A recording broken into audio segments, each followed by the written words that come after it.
After you've gone through and combined two images together, you may want to edit the image as a whole instead of editing the layers separately. Inside Perfect Layers, there are actually two different ways that you can merge your file together and edit it in another program. On the right-hand side of my screen in my layer stack, you'll see that I have two individual layers. One labeled Bright, which is my overexposed image, and one labeled Dark, which is my underexposed image.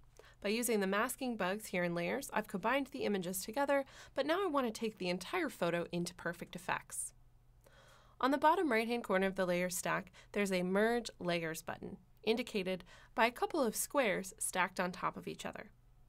When I click that icon, it will take both of the layers, combine them together, and create one unified layer. Now, if I'd like to, I can go into Perfect Effects and I can add an adjustment. In some cases, you may not want to destroy the layer stack that you worked so hard on.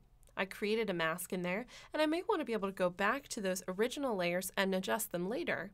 So the Merge Layers option may not necessarily be the best choice for me. So I'm going to press Control or Command Z on my keyboard to undo that action, and then go up to the Layer menu at the top of my screen. When I open this up, down at the bottom is something called New Stamped Layer. And this is the option that I typically recommend. When I go down and select this, it will merge my layers together just like the Merge Layer option did, but it applies it and creates a brand new layer on top. Now in my layer stack, you'll see instead of one individual layer, I have three. My two originals, my bright and my dark layers, as well as a merged file on top. If I'd like to go into Perfect Effects, as long as I have that top layer chosen, I could go up and click on Effects in the top right-hand corner, and we can add an adjustment.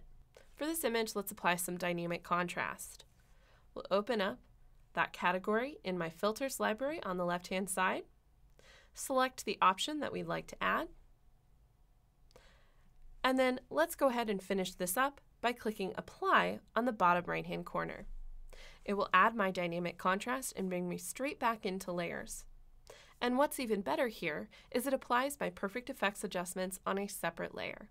Now, if I decide that I don't like my dynamic contrast, I don't have to remerge my layers, create a brand new stamped layer, or start again from scratch. I can just delete that layer and start again.